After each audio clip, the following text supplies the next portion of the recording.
Olá, seja muito bem-vindo. Eu me chamo Giancarla Costa, sou psicóloga e psicanalista, atuo junto às demandas suicidas e seus adoecimentos, atendendo jovens e adultos em todo o Brasil.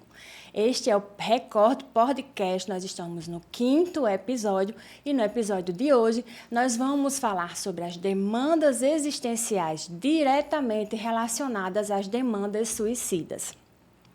No início dessa série, nós começamos a falar e a discutir, conhecer um pouco sobre as demandas suicidas no seu caráter de urgência psicológica. O quão é importante a sociedade entender, conhecer e compreender que em relação ao suicídio existem não apenas transtornos mentais diretamente relacionados, como também demandas existenciais. O que seriam demandas existenciais? Demandas de ser, demandas de existir, demandas de viver, né? O que é o tornar-se pessoa? Como o ser humano se constitui como pessoa durante a sua jornada de vida? É importante também que a sociedade entenda, conheça e compreenda o que é o suicídio a partir do ponto de vista fenomenológico. O suicídio como um fenômeno não apenas social, mas também como um fenômeno existencial. E no episódio de hoje, eu recebo a psicóloga, professora e supervisora de estágios em psicologia na perspectiva fenomenológica e existencial, Ana Sandra Fernandes. Seja muito bem-vinda, Ana Sandra. Agradeço a gentileza e a disponibilidade por vir compartilhar o teu conhecimento conosco. Eu que agradeço, Giancarla, acho que é um serviço de utilidade pública esse teu trabalho e a possibilidade de que a gente possa auxiliar as pessoas, a sociedade como um todo, trazendo um ponto, um aspecto de reflexão para discutir uma temática tão complexa como é o suicídio. Sim, tão urgente, tão delicada, né? Isso. Quando nós recebemos uma notícia, né, de que alguém retirou a própria vida, geralmente causa muito impacto, né? Porque a gente se pergunta, né, o porquê que a pessoa desejou, vamos dizer assim, a morte, né? Mas como o suicídio ele é um fenômeno multifatorial, né? Gostaria aqui de citar a definição do que é suicídio, né, a partir do Conselho Federal de Psicologia, né, que nos diz que o suicídio é considerado uma forma de expressão humana. Eu achei muito interessante quando um ato contra si próprio, né, no caso, um ato autodestrutivo, é uma forma de que aquele indivíduo que sofre, né, aquele indivíduo de expressar-se, né, expressar a sua dor, o seu sofrimento, né, é um modo como o sujeito vê como única saída ou forma de lidar com a dor, né, uma maneira de sair do sofrimento que naquele momento é viver. É a forma que a pessoa dispõe de acabar com a vida que ele é insuportável em um dado momento, né? Eu sempre digo assim, o desespero não chega na vida de alguém da noite para o dia, né? Longa foi a caminhada, longa é a jornada. Só quem entende e compreende o próprio sofrimento, né, é aquele que sofre. Não é verdade? Nós nunca teremos condições de avaliar o sofrimento do outro se verdadeiramente ele não falar, né? Quando uma pessoa atenta contra a própria vida, sinaliza, é um sinal de que certamente essa pessoa está em sofrimento, né?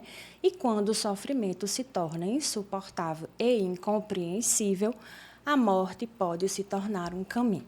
Então, é importante que a sociedade, né, ela entenda, conheça e compreenda o que é o suicídio, né? Não apenas do ponto de vista social, mas principalmente o suicídio como um fenômeno existencial, né? Eu gostaria que você como você atua, né, na área fenomenológica existencial, né, a fenomenologia ela é uma abordagem da psicologia, né, que procura dar significado às experiências do sujeito, né, como assim, a partir da fala dele, da experiência dele, ele vai entender e compreender qual o sentido daquilo que ele viveu para ele. Eu gostaria que você trouxesse assim um pouquinho para que a gente pudesse compreender o suicídio, né, a partir do ponto de vista fenomenológico, como fenômeno e como fenômeno existencial. Então, vamos lá. Acho que quando você me chama para esse momento, acho que tem uma coisa, um ponto de marcação importante, que é a ideia de que essa compreensão de que o suicídio ele é algo sempre multifatorial, então tem vários fatores envolvidos aí no fenômeno, quando a gente vai compreender o fenômeno do suicídio, mas hoje nós vamos fazer um recorte aqui para compreender a partir dessa perspectiva fenomenológica existencial. Então, acho que a primeira coisa para a gente pensar é que o suicídio ele não está apenas vinculado a questões de doença. É possível que uma pessoa saudável do ponto de vista psicofísico, ela também pense ou ela também vivencie essa experiência, porque ela pode, de repente, estar vivenciando um processo de sofrimento existencial. E o sofrimento existencial ele está para além de que uma pessoa esteja adoecida do ponto de vista psicofísico. E aí acho que seria importante também, considerando que as pessoas que acompanham o podcast, elas podem, de repente, não compreender o que exatamente seria uma perspectiva fenomenológica existencial, acho que talvez seria importante também fazer um recorte nesse sentido, né? Primeiro, para dizer que a psicologia tem várias possibilidades de compreensão do fenômeno humano. Todas elas são importantes, todas elas são, na minha perspectiva, complementares. Elas não são excludentes, elas são complementares. Mas a fenomenologia é uma perspectiva filosófica que ela surge ali no final do século XIX, início do século XX, com um filósofo alemão, matemático, chamado Edmund Husserl, que ele fazia uma crítica a uma espécie de lacuna que ele identificava na ciência positivista, nessa tentativa de explicar o fenômeno humano a partir do comportamento, a partir daquilo que é possível observar do comportamento, a partir daquilo que é possível compreender experimentalmente. O Husserl vai dizer que o positivismo, no afã de compreender o homem, deixou de fora um elemento muito importante do fenômeno humano, que é exatamente a questão da subjetividade. A perspectiva de que nós somos seres eminentemente subjetivos, de que o sofrimento é o sofrimento para mim, da forma como eu sinto, da forma como eu percebo, da forma como ele se apresenta na minha vivência e na minha existência.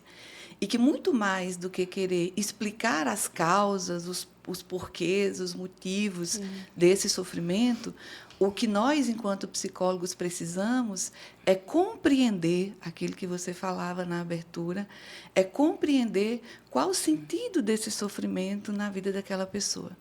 E essa compreensão, ela é sempre única, ela é sempre singular, ela é sempre daquele sujeito que sofre. E isso está para além de uma perspectiva diagnóstica. Isso está para além da compreensão do diagnóstico, embora eu não esteja dizendo aqui que o diagnóstico não é importante. Mas a proposta dessas perspectivas fenomenológicas, existenciais, é compreender o ser humano na sua totalidade. Sim. É compreender a experiência humana, a forma como essa vivência, como essa experiência se apresenta para a pessoa. E o existencialismo, que é outra palavrinha que complementa a perspectiva fenomenológica existencial, é uma filosofia vem da corrente existencialista. Ela é desde o século XIX, mas ela ganha muita força ali no século XX, principalmente no pós-guerra, onde a gente estava se perguntando o que é o ser humano. Sim, sim. Quem é o ser humano, né? E aí Viktor Frankl, um fenomenólogo existencialista que viveu as experiências dos campos de concentração, ele vai dizer que o ser humano é aquele que criou as câmeras de gás, é aquele que criou os campos de concentração. Mas é também aquele ser humano que entrou para morrer com a cabeça erguida e com oração nos lábios. Sim. Então, ele vai dizer dessa complexidade humana, do quanto o ser humano ele pode ser múltiplo, complexo, diverso. E o existencialismo ele está preocupado exatamente em compreender esse processo. Então, a fenomenologia existencial é sempre uma perspectiva que vai compreender o ser humano como um ser que é livre, não livre de, como vai dizer Viktor Frankl, mas livre para. Não livre de, no sentido de que nós não somos livres para um monte de coisas. Sim. Tipo, eu não escolhi onde eu nasci, eu não escolhi a minha mãe, eu não escolhi o meu pai, eu não escolhi o país onde eu nasci, as condições socioeconômicas em que eu nasci. Isso não foi uma escolha que eu possa ter feito, nem você, nem absolutamente ninguém. Mas eu vou sempre poder escolher, eu tenho sempre que escolher que atitude eu terei diante da vida, diante das situações que, de repente, são inevitáveis. Então, o existencialismo parte dessa perspectiva que nós somos seres que, em última instância, somos livres para nos posicionar diante da vida. E precisamos fazer isso. Então, temas muito importantes como angústia, como desespero, liberdade, responsabilidade, são temas que são muito caros para o existencialismo. É essa perspectiva de compreender esse sujeito humano, esse fenômeno humano, a partir desses conceitos que, para o existencialismo, é indissociável do ser humano. Nós somos seres de liberdade, por sermos seres de liberdade, respondemos por aquilo que decidimos, por a forma como nos posicionamos, e, justamente por sermos livres, nós sofremos do fenômeno da angústia. A angústia da gente não poder ter tudo. Em um dado momento, a gente vai precisar escolher algo. Sim. E, quando eu escolho algo, eu preciso condenar outras coisas à não existência. Às vezes, a não existência naquele momento e, às vezes, a não existência definitivamente. Tem escolhas que a gente faz na vida em que, de repente, eu não tenho outra oportunidade, outra possibilidade de refazer aquela escolha. Então, a angústia é constitutiva do ser humano. Sim. Não é possível um ser humano que não sofra de angústia. Viktor Frankl ele vai dizer que nós somos compostos por uma coisa que ele chama de tríade trágica. Todos nós humanos, a gente vai passar, inevitavelmente, pela dor, pelo sofrimento, porque não tem como, o sofrimento é constitutivo da existência humana. Todos nós vamos sentir culpa, porque todos nós erramos, e em um dado momento a gente vai sentir culpado por uma falha, por um erro que a gente tenha cometido. Inevitavelmente, todos nós vamos morrer. Então, essa tríade que se coloca diante de nós. Mas acho que o mais interessante é que o existencialismo também trabalha na perspectiva da gente encontrar um sentido. Nós estamos aqui para quê? Não numa perspectiva de explicar o porquê, a causa, o efeito, mas para quê? Qual é o sentido? E aí, essa é uma questão fundamental da fenomenologia existencial, a compreensão do sentido da vida, do sentido na vida. E pode ser, é muito possível que seja, embora a gente não possa nunca generalizar nada quando a gente fala de fenômeno humano, mas é muito possível que, quando uma pessoa pensa na possibilidade de morrer, ela esteja, naquele momento, possivelmente, atravessando um processo de esvaziamento existencial, de vazio existencial. Talvez falte a ela um sentido pelo qual ela possa viver. E o Nietzsche vai dizer uma coisa fantástica. Nietzsche, um outro grande existencialista, ele vai dizer que, quando a gente tem um para que viver, a gente suporta praticamente todo e qualquer como viver. Isso indica para a gente que sentido oferece para a gente condição de suportar muitos comos, muitas dores, muitos sofrimentos. E acho que esse é um aspecto muito importante que talvez a gente precisasse focar para compreender a dor e o sofrimento, a angústia de alguém que pensa em finalizar a sua existência, né? Quais são as dores que estão colocadas ali? Qual é, de repente, o vazio que está colocado ali? E de que forma a gente pode auxiliar essa pessoa efetivamente a encontrar um sentido? E aí eu já queria adiantar aqui, só para finalizar essa minha primeira participação, é que a coisa positiva é que todos nós podemos encontrar um sentido. O sentido ele é único. Também ele é intransferível. O que dá sentido para mim pode não dar sentido a você. Sim. Ele não pode ser dado. Então, por isso, por mais que eu ame alguém, eu não posso dar a ela sentido. Sim. mas a pessoa pode encontrar sentido em todos os momentos da sua vida. E existem vários sentidos na nossa vida, não é um único sentido. Às vezes, uma coisa que deu sentido para mim até aqui pode não me dar sentido daqui para frente, mas essa é a possibilidade de que eu busque, de que eu encontre novos sentidos. Eu acho que essa perspectiva de poder encontrar um sentido para a vida é uma perspectiva que traz, sobretudo, um aspecto de esperança para quem se encontra em processo de sofrimento. Porque eu acho que falar sobre suicídio traz para a gente uma responsabilidade de falar também sobre esperança. Esperança na vida, confiança na capacidade da vida de oferecer para nós sentido, de oferecer para nós o para que continuar existindo.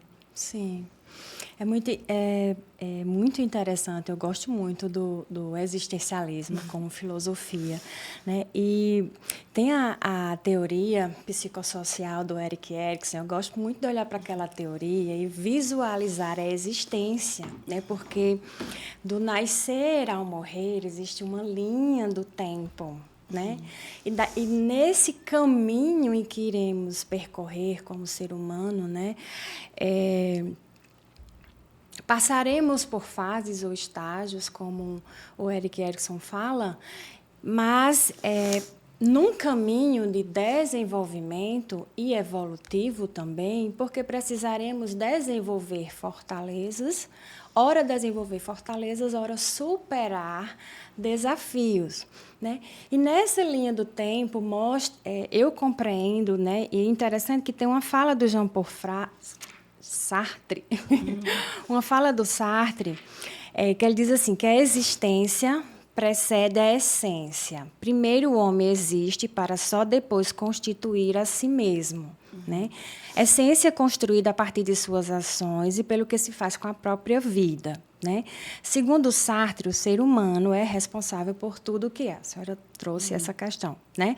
Primeiro existe, depois se define por suas próprias ações e lança-se ao futuro, criando possibilidade de realizar-se. Né? Essa fala do Sartre, ela vai muito dentro do que Erikson traz, se a gente olhar para do nascer ao morrer, né, como a nossa existência, nós podemos visualizar que o ser humano ele vai se desenvolvendo e, a partir do desenvolvimento, ele vai se construindo ou se constituindo como pessoa.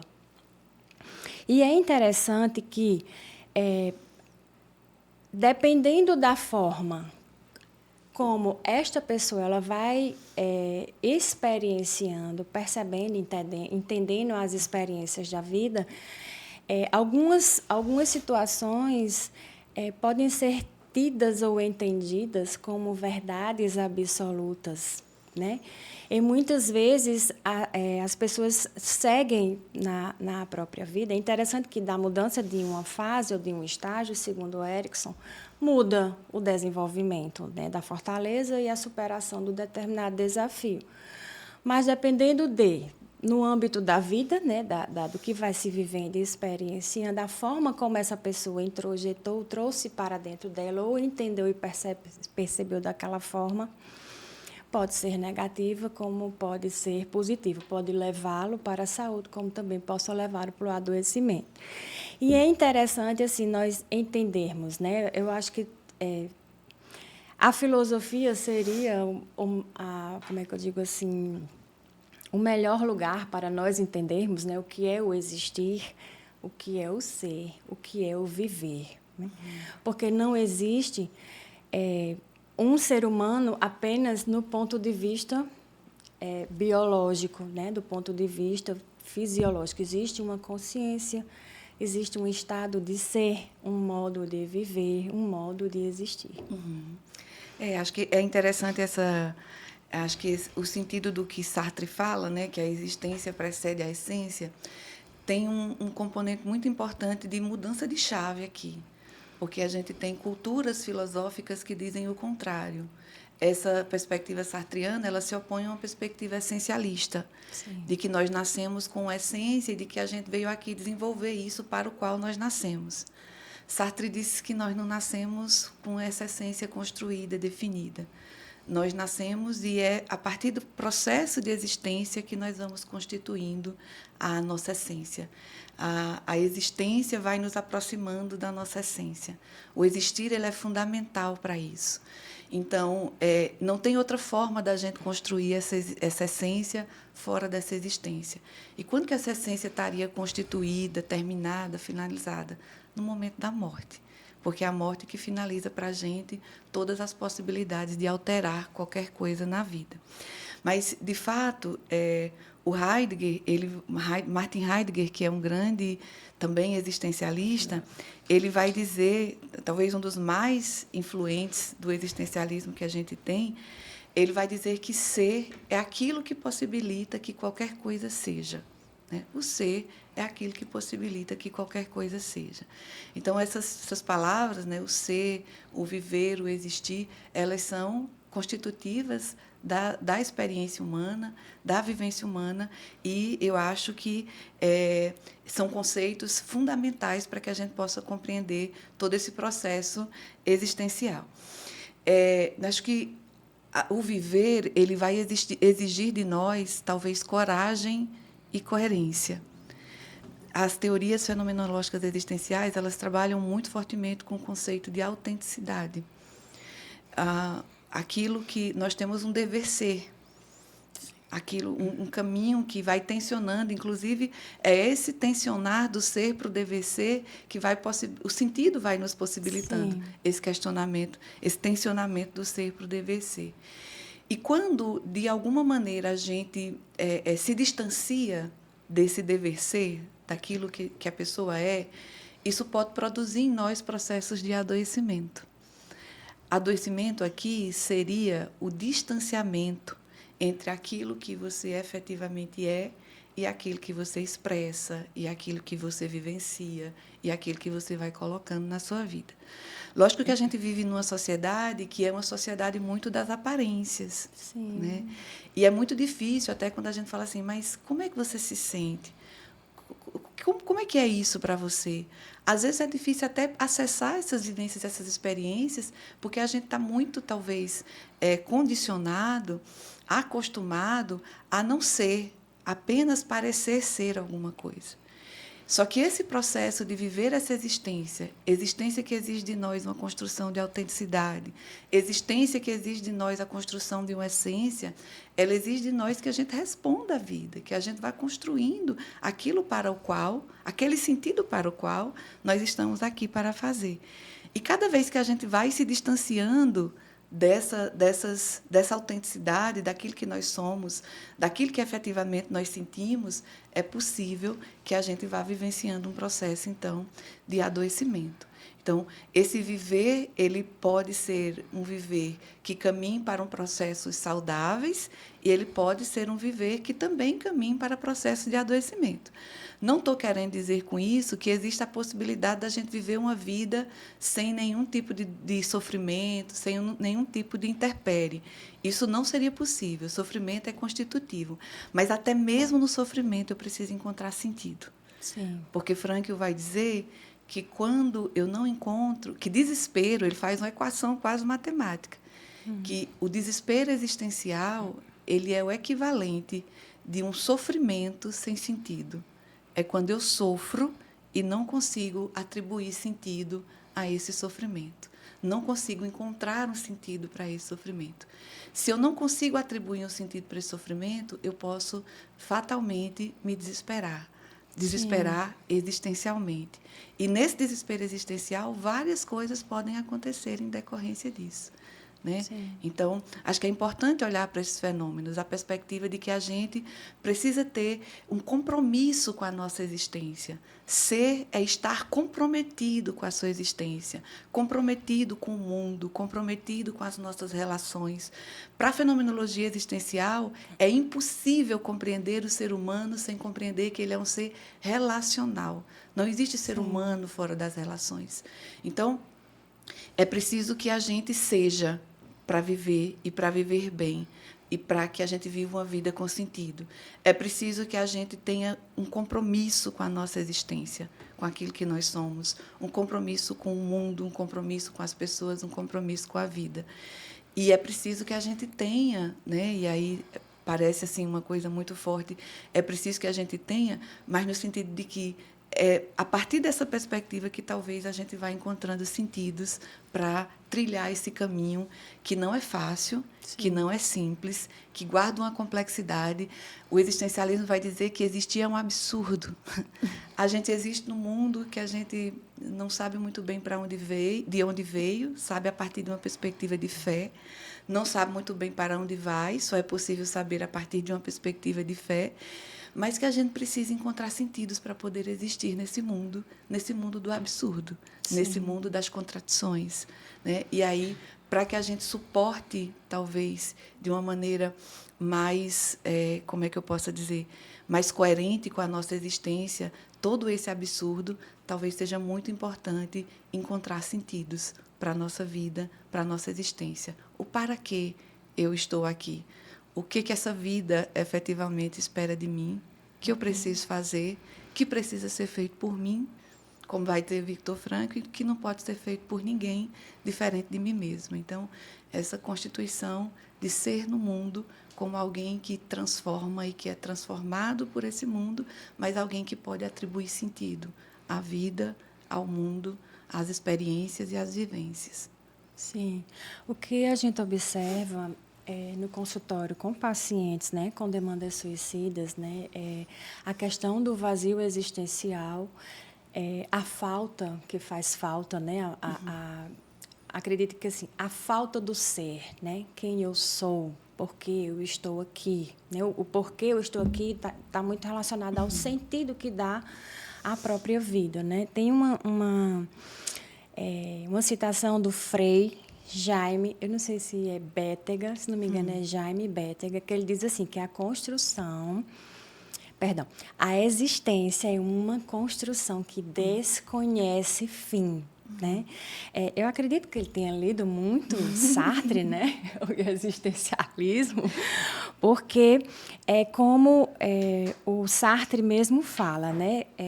Você ser o seu próprio projeto, se responsabilizar por você, por suas escolhas, mesmo que não tenhamos escolhido estar aqui, né? Como ele falou assim, fomos jogados ao mundo e não escolhemos, né, nascer, como a senhora falou, né, a questão da cor da pele, do status, da localização, da família, né? Somos condenados porque não se criou a si próprio e, no entanto, livre, porque uma vez lançada ao mundo é responsável por tudo quanto fizer, né? E realmente a falta de um sentido, né, o vazio de ser ou o vazio de não ser são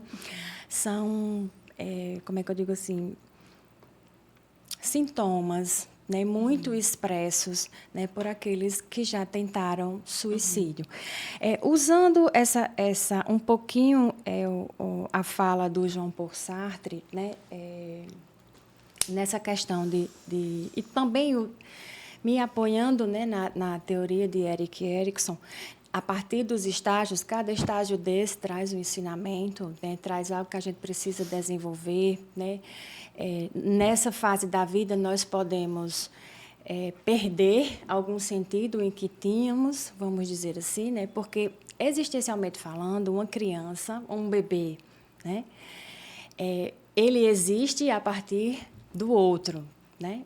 É como se fosse assim, eu só existo porque o outro existe, mesmo porque o ser humano é o único mamífero que, ao nascer, não tem a independência, né? Nem física, nem biológica. Ele requer cuidados, ele requer atenção. E como você colocou a questão que o ser humano é relacional, então, a partir do relacionamento, do contato, ou com cuidadores, ou com as figuras paternas e maternas, ele vai se constituindo, né? Vai existindo, vamos dizer assim, vai experienciando o mundo e não sabemos como isso vai sendo introjetado, como é que essas experiências vão sendo percebidas e entendidas. O que é que nós, dentro do consultório, ouvimos, né? os relatos dos pacientes relacionados à falta, né, de um sentido para a vida, ou a perda, né, não aceitando uma determinada perda, que talvez não tenha nem consciência de que perda seja essa, e fica, vamos usar essa palavra assim, presa ou fixada lá no tempo, e não segue a caminhada evoluindo, né? Eu sei que você já deu uma introdução à questão do sentido da vida, do porquê estou aqui, da falta e da questão do construir-se, né? Então, eu lanço a pergunta, será que o ser humano, como pessoa, ele pode se constituir para o adoecimento? O que é o tornar-se pessoa? Então, eu acho que quando nós nascemos, acho que a gente não... a Simone de Beauvoir, companheira de Sartre, que vai usar essa expressão. Ela diz, não se nasce mulher, torna-se mulher. Quando ela faz a referência lá à questão da mulher. Nós nos tornamos pessoa. Sim. Isso é um processo. Sim. Tornar-se pessoa é processo. Não é uma coisa que nem está dada, nem será dada em nenhum momento. É processo de existência.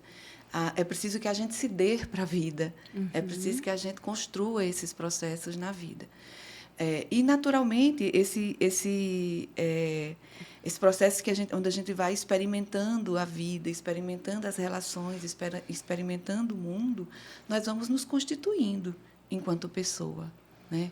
Então, acho que, fundamentalmente, é importante a gente compreender isso enquanto processo que não está terminado, que não é dado, que não está acabado e que nunca termina. Talvez, se terminar em algum momento, termina com a morte.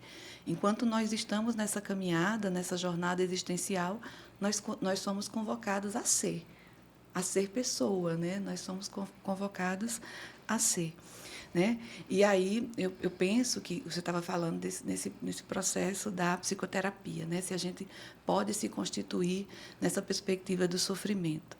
É muito comum e pode acontecer com qualquer um de nós em um dado momento da existência, de que a gente se dê conta que nós perdemos aquilo que atribuía sentido à nossa vida. Sim. Então, vamos imaginar que uma mãe, por exemplo, que para essa mãe o sentido da vida dela era o filho, e ela perde esse filho. O que foi que aconteceu com ela? Ela perdeu, além do filho, ela perdeu o sentido. Então, essa mãe hipotética que nós estamos referindo aqui, ela se encontra num processo de um profundo sofrimento, de uma dor muito grande, que a gente não consegue sequer mensurar. Porque esse processo de amor transcendental, né, de um amor que se volta para o outro, para além desse outro, assim, e aí essa mãe se encontra em processo de sofrimento. Se ela não consegue encontrar um sentido para esse sofrimento, ela vai entrar em desespero. Se ela não consegue ressignificar de alguma maneira, atribuir de alguma maneira um sentido para aquilo que aconteceu, ela vai entrar em desespero. Tanto que a gente escuta um monte de experiências, de vivências de pessoas que passam por eventos muito traumáticos, a exemplo desse exemplo hipotético que eu estou dando, e que depois você escuta falar que a pessoa está envolvida em algum trabalho, em alguma ONG, em algum projeto, para ajudar pessoas a não passarem por sofrimento semelhante àqueles, né? Às vezes, nós encontramos sentido para a nossa vida ajudando a outras pessoas a também fazê-lo.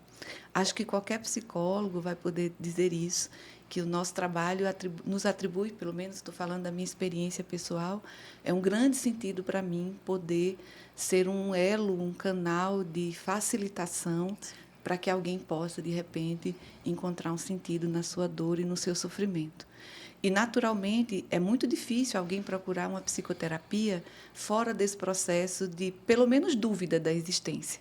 Sim. Normalmente, as pessoas procuram a terapia porque elas estão, pelo menos, em dúvida sobre algo com relação à sua existência. Porque a vida, o tempo todo, nos coloca diante de alternativas, às vezes diante de dilemas, às vezes diante de possibilidade de escolha. E quando a gente escolhe um caminho, o outro caminho meio que não está aqui para a gente. Só que quando a gente não escolhe, também tem o sofrimento, porque a não escolha já é uma escolha. Sim. A escolha de ficar em cima do muro e de não escolher nada. Então, Esse processo de constituição do ser, ele é um processo cheio de desafios, cheio de obstáculos, que, por que assim? Não tenho respostas. Talvez seria mais interessante para que é assim. Porque é possível que essas vivências e essas experiências, no final das contas, construam um monumento daquilo que eu vou me tornar no final. Talvez uma analogia de um ser humano como uma pedra bruta, que ao chegar no mundo, ao nascer, Sim. é uma pedra bruta e que a existência vai oferecer para ele a possibilidade de lapidação. E no final dessa existência, ele será o monumento que ele tiver feito dele mesmo, né? Ele é o grande responsável, o grande autor dessa obra que ele produziu no final da sua vida. E aí a gente vai contar com vários momentos de dificuldade, vários momentos de tristeza, vários momentos em que a gente sente realmente a vida como perdendo-se, escorrendo-se de sentido diante dos nossos olhos. Mas aí, se eu tenho essa coerência, processo de autenticidade, se eu tenho essa vinculação com quem eu sou, por isso, talvez os processos psicoterápicos eles sejam tão importantes para me aproximar de mim mesma, da minha vivência, da minha experiência, para impedir que eu não seja um ser humano alienado de si. Talvez seja a alienação mais perversa que possa existir, é quando a gente é alienado de si mesmo. É quando a gente sofre, muitas vezes, sem entender, sem compreender, inclusive aquilo que a gente está sentindo, o que a gente está sentindo, por que a gente está sentindo. Então, acho que essa existência ela nos convoca, nesse processo de construção do nosso ser, a se dar para a vida. Diz que a vida só se dá para quem se deu, né? A se dar para a vida no sentido de quando os momentos forem bons para que a gente possa desfrutar, mas quando Sim. os momentos forem ruins, difíceis e tristes, para que a gente possa encontrar ali força, coragem, resignação para poder enfrentá-los, para poder suportá-los, para poder ressignificá-los. E a riqueza infinita da vida é que enquanto a gente tem vida, a gente tem possibilidade de encontrar novas possibilidades.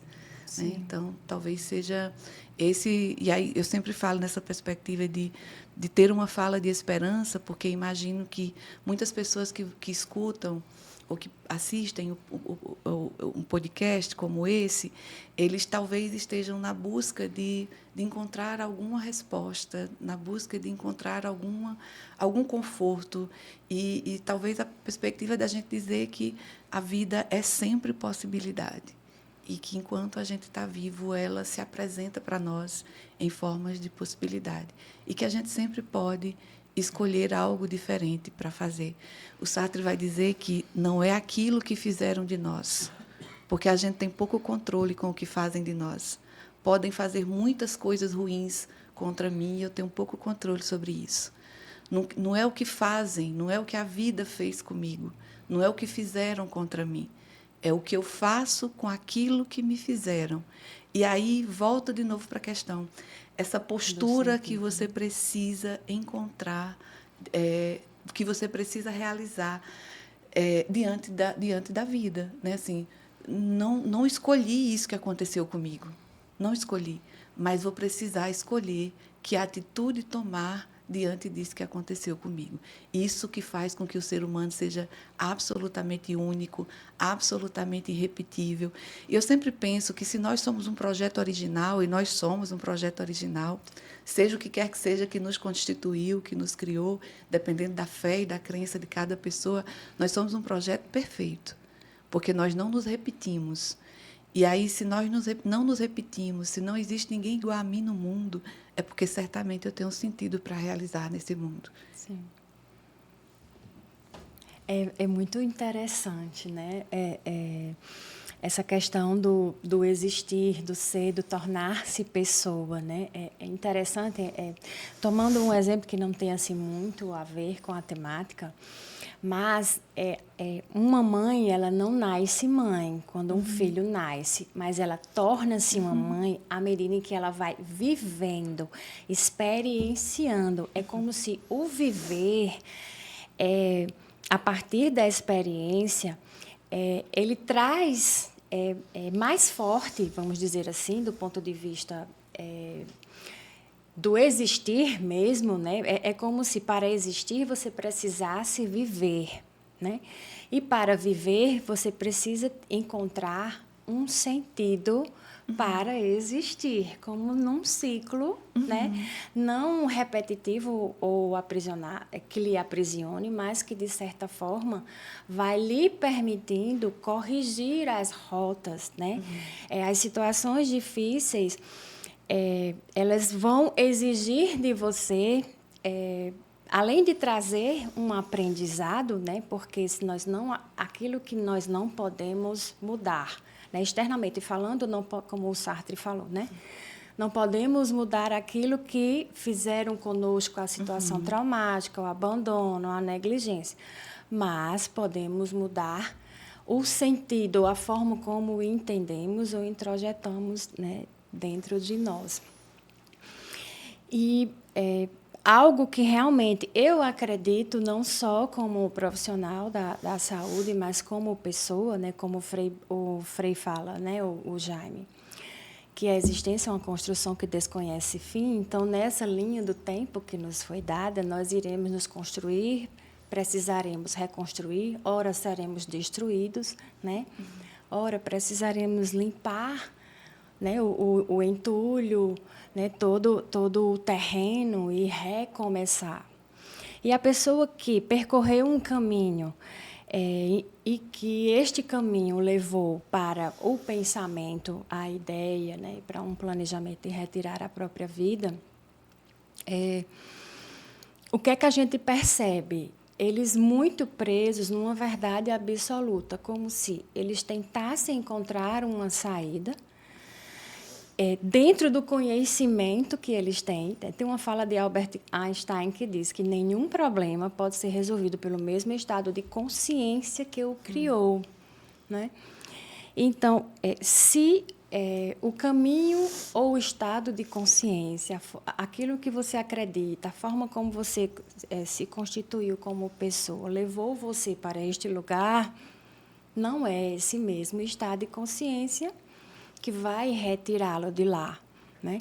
E a psicologia, a partir dos processos psicoterapêuticos, possibilita caminhos, na verdade, caminhos de cura, caminhos de liberdade para ser, liberdade para se construir, se reconstruir, né, dentro de um processo transformacional.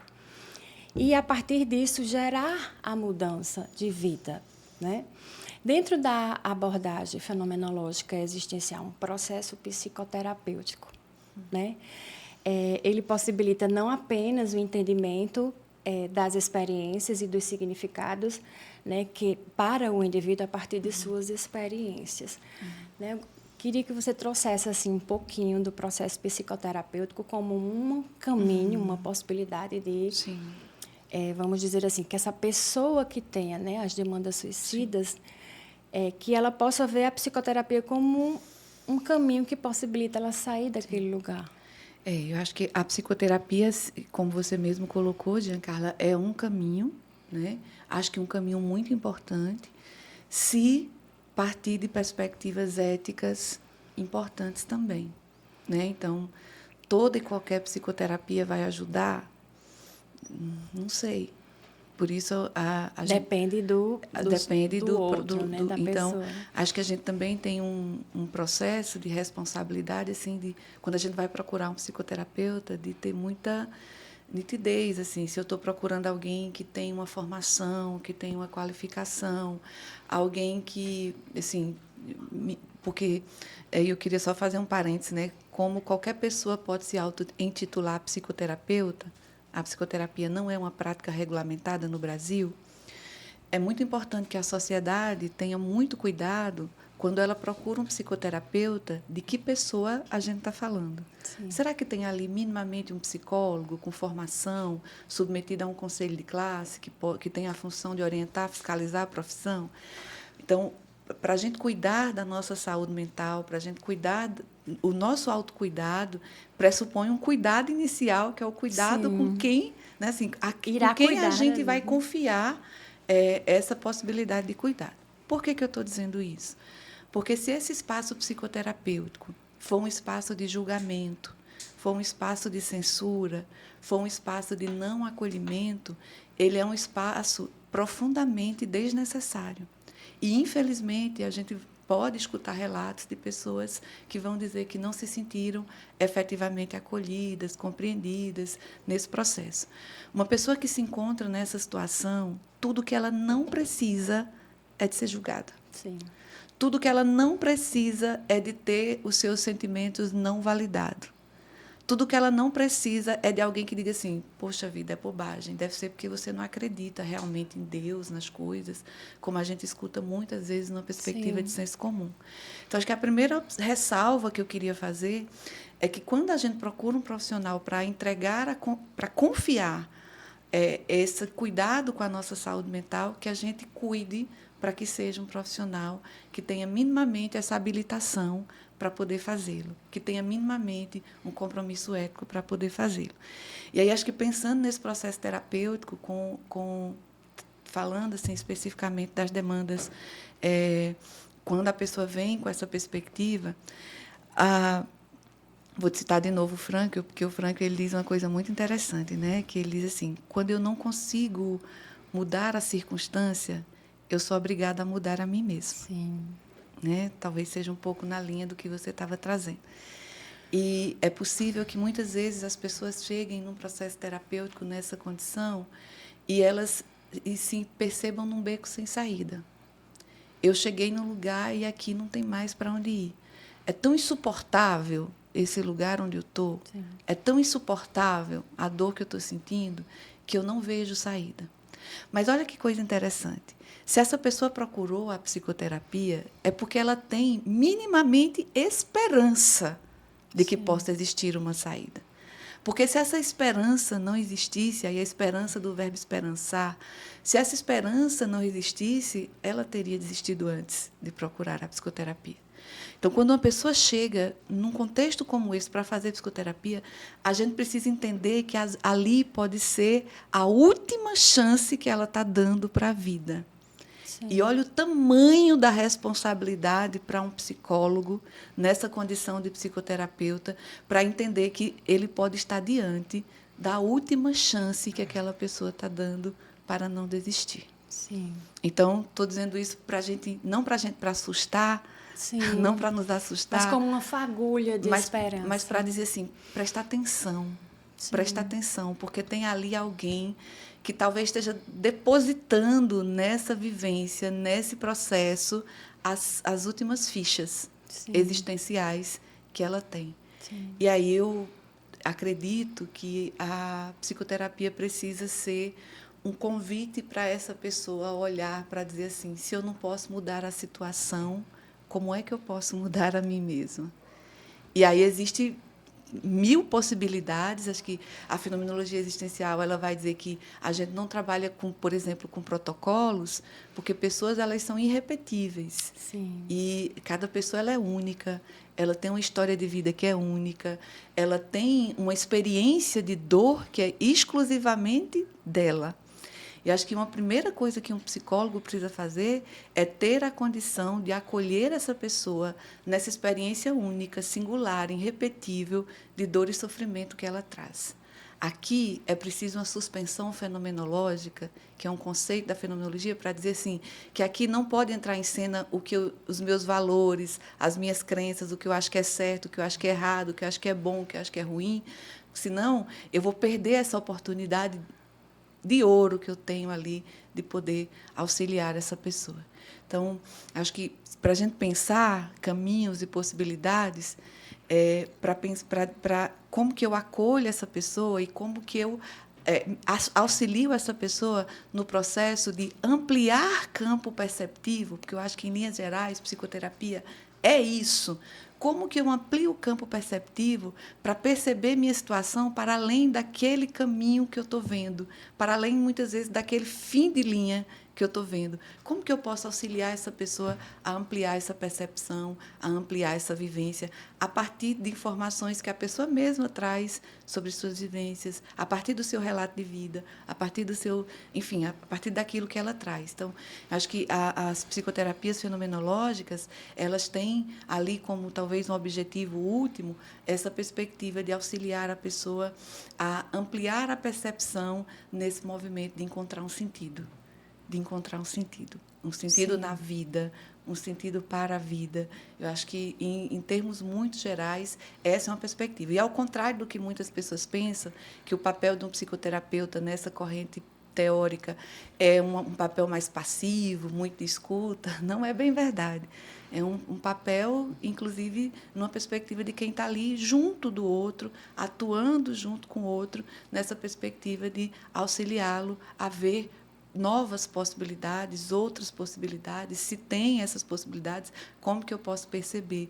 Então, acho que, numa perspectiva assim, muito ampla, esse movimento de ampliar campo perceptivo. O que eu preciso para isso? Vou usar as ferramentas que forem necessárias para tentar auxiliar essa pessoa a perceber que pode haver outros caminhos para além disso.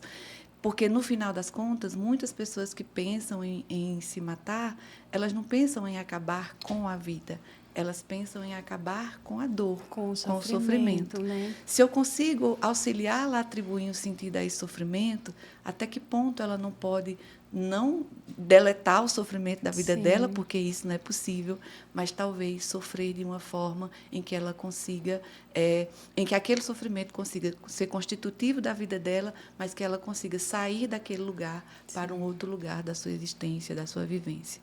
Sim. Fantástico, professora. Gente, ela é minha professora, tá? Foi minha professora. E não tinha outra pessoa para falar sobre as demandas existenciais relacionadas ao suicídio, que não fosse ela. Realmente, ela trouxe, explicou lindamente, poeticamente, falou poeticamente, né, acerca do que é o ser, o existir, né, da questão do sentido, do vazio, né, do fenômeno do suicídio, como você trouxe agora, nesse final, que a pessoa que atenta contra a própria vida, ela não quer matar a vida. O que ela está querendo matar é a dor e o sofrimento, que naquele momento é insuportável, não é verdade? E o objetivo desse podcast é justamente informar, esclarecer a sociedade, principalmente as pessoas que possuem, que vivem nesse sofrimento existencial, mental e psíquico, e aos familiares, aos amigos, para que, a partir dessa informação, eles compreendam que o sofrimento daquele, né, que possui a demanda suicida não é um mimimi, não é uma frescura, né, é difícil você... O que acontece muito comumente hoje, você medir o sofrimento do outro com a própria régua, né, do seu sofrimento. Mas que existe, sim, uma pessoa que chegou, né, nesse nível eu vou usar essa palavra, adoecimento, né, ela chegou com o conhecimento, com o estado de consciência que ela tem, com à medida que ela foi se construindo nesse caminho, né, que ela foi percorrendo na sua jornada, e que, para sair deste lugar, ela precisa, sim, olhar para o seu sofrimento, né? Entender e compreender as suas dores, o seu sofrimento, que existem outras possibilidades. A psicologia é uma ciência, eu acredito muito na potência dessa ciência, porque ela olha para o ser humano não sobre apenas um aspecto, né? Mas ela compreende o ser humano na sua totalidade.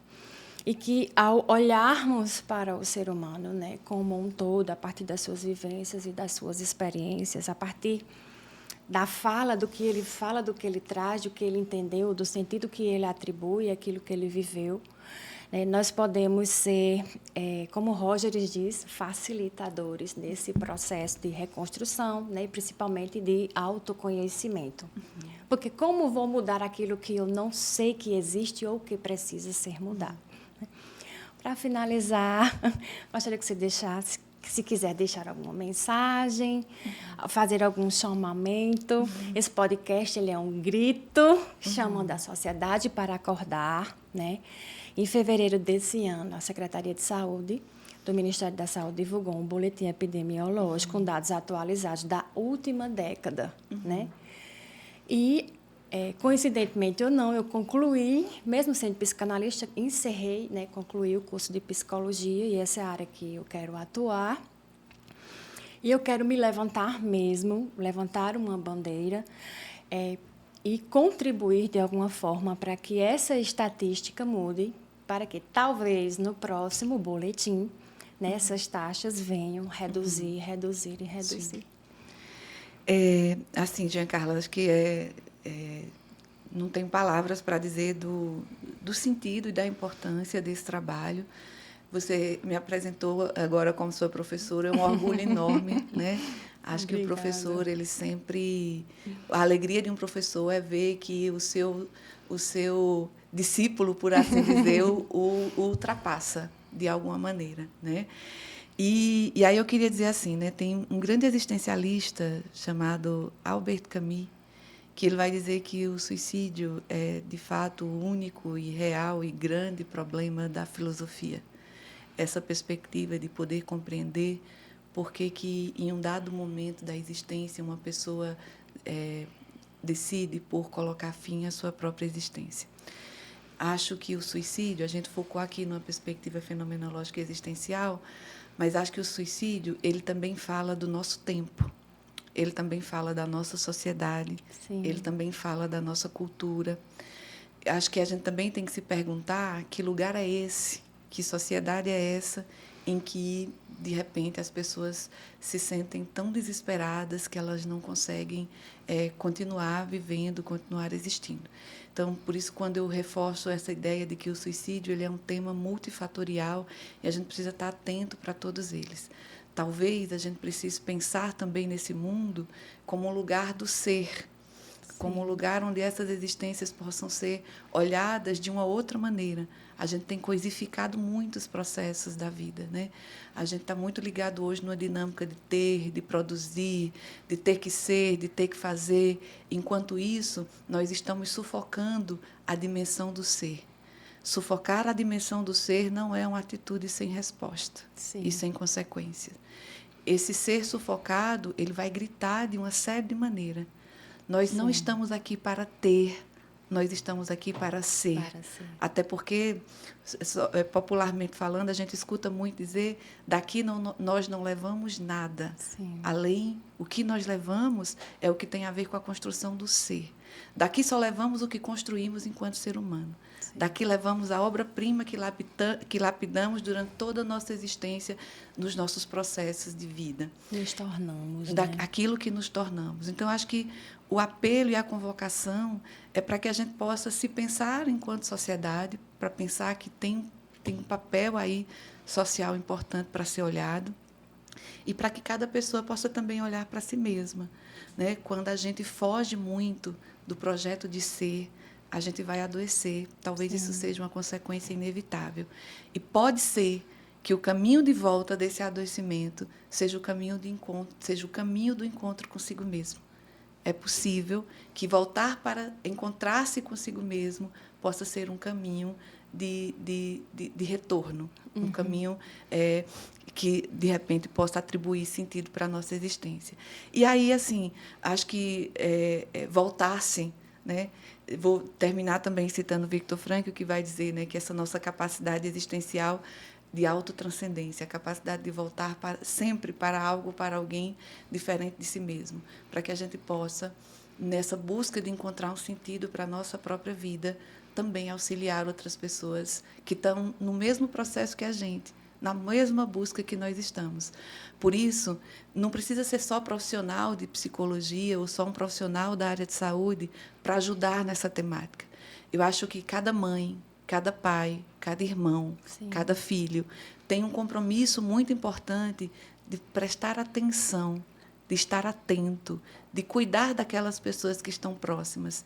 Nós estamos tão automatizadas tão ligadas no automático, isso contraria a lógica da nossa existência, que muitas vezes tem uma pessoa sofrendo bem pertinho de nós, dentro da nossa casa. Quantos casos a gente não escuta, né? Às vezes o pai e a mãe só se dá conta, por exemplo, que o filho fez uma tentativa de suicídio quando a tentativa ocorre. Mas, antes disso, quantos processos estavam ali dando sinal e a gente não viu? Então, a convocação da gente estar atento para a nossa existência, atento para o sentido da nossa vida, que é único, que é irrepetível, essa nossa vida que também não se repete, que é tão bonita e que, de repente, quando a gente encontra sentido, vale muito a pena ser vivida. Então, que cada um de nós possa assumir essa tarefa de cuidarmos uns dos outros, no sentido de prestar atenção, de perceber quando alguém está sofrendo perto de nós e de auxiliar essa pessoa a encontrar e a buscar ajuda, fundamentalmente não julgando, fundamentalmente não tentando dar lição de moral. A pior coisa que pode existir num momento como esse é os moralismos, né, da vida, né? Então, para que as pessoas possam ser acolhidas no seu sofrimento e para que elas possam transcender esse sofrimento. Afinal, mais importante do que aquilo que a vida fez com a gente é o que a gente fez com a vida. E aí eu queria também encerrar, tem umas perguntinhas que um rabino, o Rabi Hillel, o Viktor Frankl fala sobre ele cita ele em alguns momentos, ele vai dizer assim, para a gente chamar a atenção que essa responsabilidade é uma responsabilidade de todos nós. Ele vai dizer, se eu não faço, quem o fará? Sim. Se eu não faço agora, quando farei? E se eu faço apenas para mim, quem eu serei, afinal? Isso, ele está nos convocando para dizer que essa é uma responsabilidade de todos nós, que não pode ser deixada para amanhã e que não pode ser só para mim. É para todos, é para as pessoas que estão próximo, é para o nosso próximo. E não importa, então, quem seja esse próximo que está perto de nós. E aí, mais uma vez, parabenizar você por essa iniciativa de dizer assim, você está fazendo, de alguma maneira, algo, né, nessa perspectiva de dizer assim, se eu não faço, né, quem fará? E se eu não faço agora, quando farei? É interessante que... para finalizar, chamando o Erickson novamente com sua teoria, né, quando você chega na faixa etária dos 40 aos 60 anos de idade, né, segundo o Erickson, né, a pessoa já casou, já constituiu família, já tem uma certa estabilidade profissional, uma certa estabilidade financeira, já tem o seu núcleo, o seu ninho, vamos dizer assim, e a pergunta que ele faz é, e agora? Né? A partir de agora, o que é que eu posso ser, ou o que eu quero ser, o que eu quero me tornar? E nessa fase da minha vida, né, que eu estou com 45 anos de idade, verdadeiramente eu quero contribuir com a humanidade. Isso se torna um sentido, né? Isso se torna um sentido. A dor do outro, ela me incomoda. Né? Eu sei que, como pessoa, eu estou aqui para viver, experienciar o mundo, para me tornar, para ser, para me construir, mas nós vivemos, enquanto humanidade, na coletividade, não é verdade? E que se eu posso, a partir do que eu vivi, experienciei, ser um bote salva-vidas, uma corda lançada ao mar, uma mão estendida, uma escada, para auxiliar as pessoas que estão nesse nível de sofrimento e de adoecimento existencial, por que não o ser, né? Então, realmente é muito mais recompensador do que apenas ganhar dinheiro. Se fosse só ganhar dinheiro, não faria nenhum sentido. Não seria exatamente, existencialmente falando, não seria suficiente, né? Professora Ana Sandra, gente, é um costume. Ela foi minha supervisora, né, durante um ano, na fenomenologia existencial, né? E foi assim, muito enriquecedor. Foi bastante enriquecedor. Ela é uma pessoa que eu admiro bastante. E tem muita propriedade para falar sobre isso. Agradeço a gentileza e a disponibilidade. Gratidão toda minha, Giancarla. Que bom que você ficou até o final do episódio. No episódio de hoje, nós falamos sobre as demandas existenciais diretamente relacionadas às demandas suicidas.